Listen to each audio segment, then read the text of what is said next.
একজন ব্যক্তি আখিরাতের ময়দানে তার বিচার নেওয়া হবে, তার হিসাব নেওয়া হবে।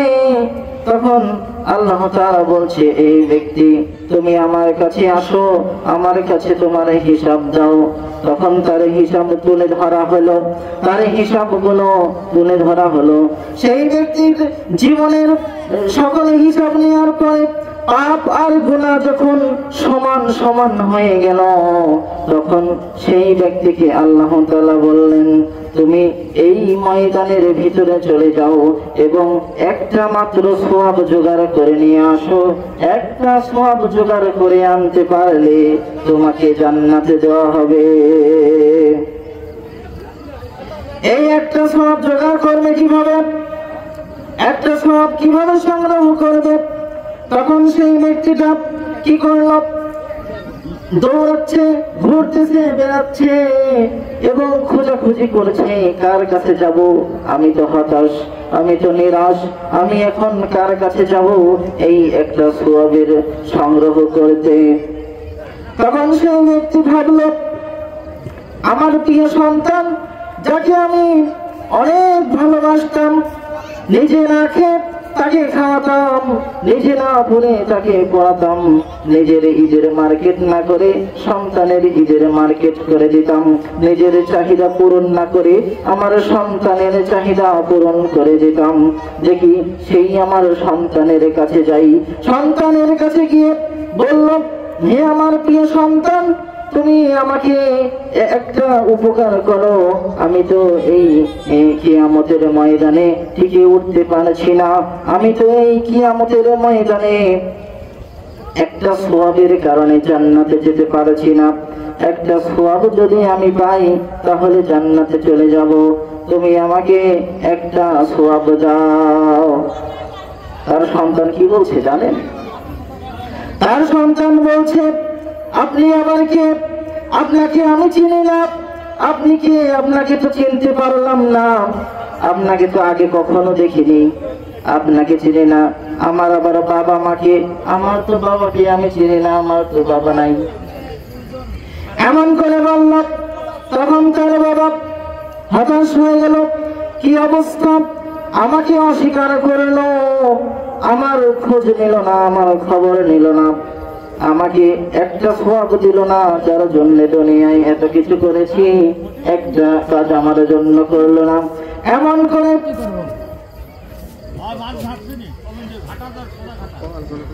করে একটা সওয়াব দিল না। তখন ভাবলো, যাই আমার সহধর্মিনী আমার স্ত্রীর কাছে যাই, আমার স্ত্রীর কাছে গেলে হয়তোবা একটা সওয়াব পাওয়া যাবে। আবার চলে গেল স্ত্রীর কাছে। স্ত্রীর কাছে যাওয়ার পর তার স্ত্রীকে বলল, হে আমার স্ত্রী, দুনিয়াতে আমার জীবনের চাহিদা পূরণ না করে তোমাদের জীবনের চাহিদা পূরণ করেছি, তোমাদের জন্য অনেক কাজ করেছি, তুমি আমাকে একটা কাজ করো। আমি তো একটা বিপদে পড়েছি, আমার সওয়াব আর পাপ সমান সমান হয়ে গেছে। আল্লাহ তাআলা আমাকে বলেছে, তুমি যাও, তুমি গিয়ে তোমার সওয়াব নিয়ে আসো, একটা মাত্র সওয়াব নিয়ে আসো, একটা সওয়াব নিয়ে আসলেই তোমাকে জান্নাতে দেওয়া হবে।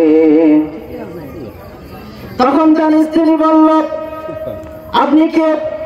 আপনাকে আমি চিনি না, আপনাকে চিনতে পারলাম না, আপনি আবার কে? দুনিয়াতে তো আমার বিয়েই হয় নাই, তাহলে আমার স্বামী কোথা থেকে আসবে? তার স্ত্রী অস্বীকার করে দিল। তখন ব্যক্তিটি হতাশ হয়ে গেল, সন্তানও আমাকে ফিরিয়ে দিল, আমার স্ত্রীও আমাকে ফিরিয়ে দিল। সে হতাশ হয়ে ভাবছে, চিন্তা করছে, চিন্তা করতে করতে ভাবলো, বাবা মা তো কখনোই পর হয় না, এইবার চাই আমার বাবার কাছে যাই। বাবার কাছে চলে গেল। বাবার কাছে যাওয়ার পর বাবাকে বলছে, হে আমার পিতা, তুমি আমাকে এত ভালোবেসেছো, দুনিয়াতে আমাকে লালন পালন করেছো, তুমি আমাকে দুনিয়াতে এত দেখিয়েছো যে তুমি নিজে না খেয়ে আমাকে খাওয়াইয়েছো, তুমি নিজে না পড়ে আমাকে পড়াইয়েছো। তোমার মতো ভালোবাসা আর কোথায় পাবো? তোমার কাছে একটা জিনিস চাই, আমার মাত্র একটা সওয়াব কম করছে জান্নাতে যাওয়ার জন্য। তুমি আমাকে একটা সওয়াব দাও, আমি জান্নাতে যেতে চাই। তখন সেই ব্যক্তির বাবা বলছে, তুমি আমার কে? তোমাকে চিনি না, তোমাকে তো চিনতে পারলাম না। আমার তো দুনিয়াতে আমি বিয়েই করি নাই, তাহলে আমার সন্তান কোথা থেকে আসে? না না, তুমি আমার সন্তান না। এমন করে সেই ব্যক্তিটাও তার সন্তানকে নিষেধ করে দিল। বলছে, আমার জীবন নিয়ে এই টানাটানি, তুমি আমার কে? আমি জান্নাতে যেতে পারবো কি পারবো না কোনো হিসাব নাই, আর তুমি এসে আমার কাছে সওয়াব চাইছো। না, যেতে পারবো না, আমি তোমাকে চিনি না, চলে যাও, দূর হয়ে যাও। এইবার ভাবলো, দুনিয়াতে সবচেয়ে বেশি ভালোবাসে আমার মা, সবার মা সবাইকে খুব ভালোবাসে। ভাবলো সবাই ফিরিয়ে দিতে পারে, সবাই আমাকে না বলে দিতে পারে, কিন্তু আমার মা কখনো আমাকে ফিরিয়ে দিতে পারবে না। আমার মা কখনো আমাকে দূরে সরিয়ে দিতে পারবে না। এইটা ভেবে মায়ের কাছে চলে গেল। মায়ের কাছে গিয়ে বলল, ও আমার মা, ও আমার জন্মদাতা মা, তুমি আমাকে, আমি বিপদে পড়েছি, আমাকে একটি মাত্র সওয়াব দাও। একটা সওয়াব দিলেই আমি জান্নাতে যেতে পারবো, আল্লাহ তাআলা আমাকে জান্নাতে দিবে। সেই ব্যক্তি তার মাকে বলল, তার মা শুনে বলছে, তুমি কে? তোমাকে চিনি না, তুমি দূর হয়ে যাও, তুমি সরে যাও, তুমি চলে যাও, তোমাকে আমি চিনি না। আমার দুনিয়াতে বিয়েই হয় নাই, আমার আবার সন্তান কোথা থেকে আসে? ওই ব্যক্তিটা হতাশ হয়ে গেল, ওই ব্যক্তিটা চিন্তিত হয়ে গেল। হায় হায় হায়, আমার সন্তান, স্ত্রী, বাবা মা কেউ আমাকে সওয়াব দিল না। এই দুনিয়াতে কেউ, এই কিয়ামতের ময়দানে কেউ আমাকে সওয়াব দিল না, আমাকে অন্য আবার কে দিবে? কে আমাকে সওয়াব দিব? পাগলের মতো ছুটছে, পাগলের মতো দৌড়াচ্ছে কিয়ামতের ময়দানে, ছুটছে আর বলছে, আরে ভাই কে আছো? কে আছো? আমাকে একটা সওয়াব দাও, কে আছো? আমাকে একটা সওয়াব দাও। এমন করে পাগলের মতো ছুটছে, ছুটতে ছুটতে, ঘুরতে ঘুরতে এমন একটা ব্যক্তির সাথে দেখা হয়ে গেল। ওই ব্যক্তি বলল, ভাই তোমার কি হয়েছে? তুমি এত দৌড়াচ্ছ কেন? তুমি এত কান্না করেছো কেন? তুমি এত হতাশ হয়েছো কেন? তুমি বলো তো তোমার কি হয়েছে? তখন সেই ব্যক্তি বলল, আমার তো একটা মাত্র সওয়াব লাগবে, একটা মাত্র সওয়াব পেলেই আমি জান্নাতে যেতে পারবো, আমাকে একটা মাত্র সওয়াব দাও। তখন সেই ব্যক্তি বলল, আমি তো জীবনে কোনো ভালো কাজ করি নাই, আমি একটা মাত্র ভালো কাজ করেছি। তুমি যেহেতু একটা সওয়াবের জন্যই জান্নাতে যেতে পারছো না, নাও তুমি একটা সওয়াব নিয়েই জান্নাতে চলে যাও। তখন সেই ব্যক্তি একটা সওয়াব নিয়ে এসে আল্লাহ তাআলাকে বললেন, হে আল্লাহ, তুমি তো আমাকে জান্নাত দিতে চেয়েছিলে একটা সওয়াবের মাধ্যমে, একটা সওয়াব অর্জন করার মাধ্যমে। আমি একটা সওয়াব চেয়ে নিয়ে এসেছি, তুমি এখন আমাকে জান্নাতে দাও। তখন আল্লাহ তাআলা তাকে বলবেন, তোমাকে জান্নাতে দেওয়া হবে একটা শর্তে।